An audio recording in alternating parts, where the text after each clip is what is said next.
In today's video, I am going to be breaking down different defensive strategies that you can run at the AAU or youth basketball level.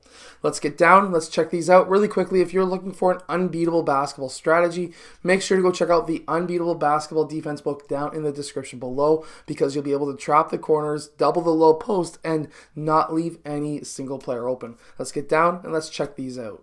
The first strategy that I love is the 1-3-1 half-court press. The idea behind this is for player one to force the ball handler towards the left or the right side. Once he's starting to force that ball handler towards one of those sides, the idea is for, if the ball handler goes towards this side, for player 3 and 1 to trap in the corner. The idea behind trapping in the corner is because now you can use the half-court line and a sideline as a secondary, or I should say third and even fourth defender, because once he passes half, he can't go back over, obviously can't go out of bounds. So now he's basically trapped on all four sides. He can't go anywhere. When this happens, player 4 will shift over, player 5 will shift over, and player 2 will shift over to be able to cover their zones, so that now player 1 can be unable to pass. Now, there are a few strategies that are ran to be able to mitigate or at least get around a 1-3-1 or even a 2-3 or whatever type of zone that is being played. So what we are going to do is have, for example, one strategy is to get a player in the middle, for you to get that pass into the middle, and then being able to beat that press that way. Now, that's very useful, but if this guy is smart, he'll front face him and disallow that pass from happening. Secondary option is for player 5 in this case to set that screen, player 1 to use that screen and attack the gap here. This can usually leave players like player 4 open, so that now they can attack 2-on-1 essentially. However, my way around this is like this. So, for example, if they set that screen and player 1 uses that screen, player 5 will then take player 1. Player 2 moves in to now cover that middle, so that if player 5 rolls, he's there anyways. And now player 5 is going to force player 1 still towards this sideline, and player 1 will then fill in the spot where player 2 came, so that now player 5 is technically the one in front. Now, this is a more advanced strategy for older age group players. But now they are trapped again. You would have player 4, 2, and 1 now covering their zones, so that now that pass is unable to get through. If it does get through, however, let's say they get it to the corner, we have to remember what our zone actually looks like. So now our zone technically looks like this, which means that now we can switch this into a half-court set. So now we would have player 3 and 4 trapping. We would have player 1 move down, player 2 move down, player 5 move down, and it would look again like a 2-3 zone, but now it's or at least a side 2-3, but now we're trapping in that corner. Player 4 swings it back around, player 5 gets it, player 1 moves back out, player 4 again moves out here, player 2 is watching that high post. Now we've moved that half-court press into a half-court set defense or zone defense,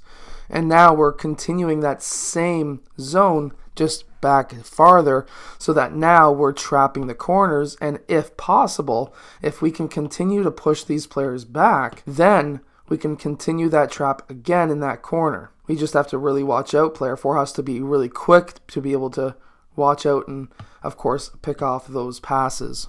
Another zone that I really like to run is what I call a 1-3 chaser. Now, this is more of a janky style defense. We've all heard Steph Curry calling the box and 1 a janky defense. This is very similar.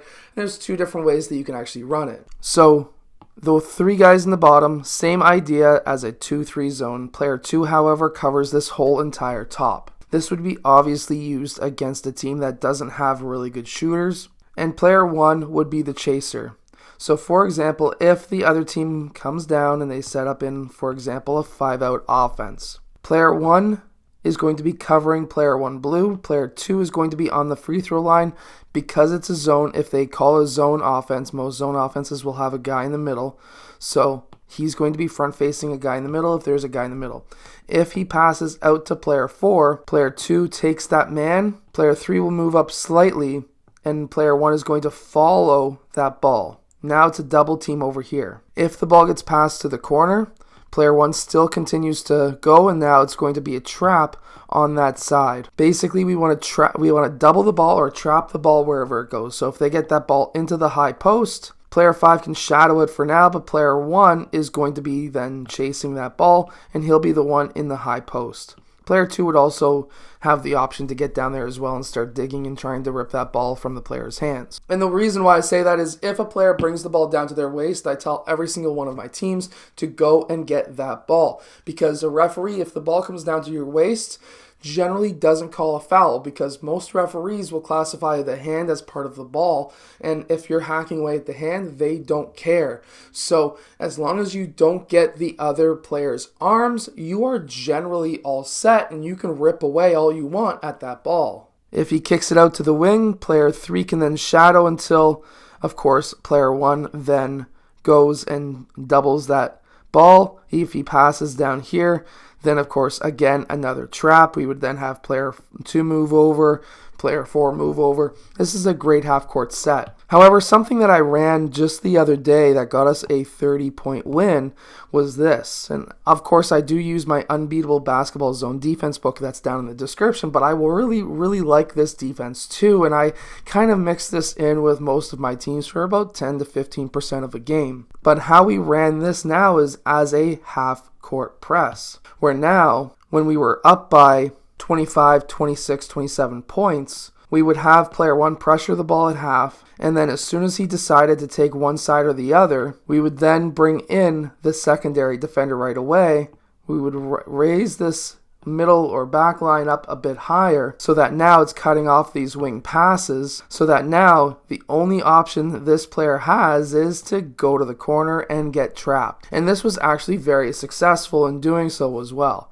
So definitely an option for you. Make sure to go check out my Unbeatable Basketball Zone Defense book down in the description below. I hope that you've enjoyed today's video. If you have, hit that like button, subscribe, and I'll see you guys again next time.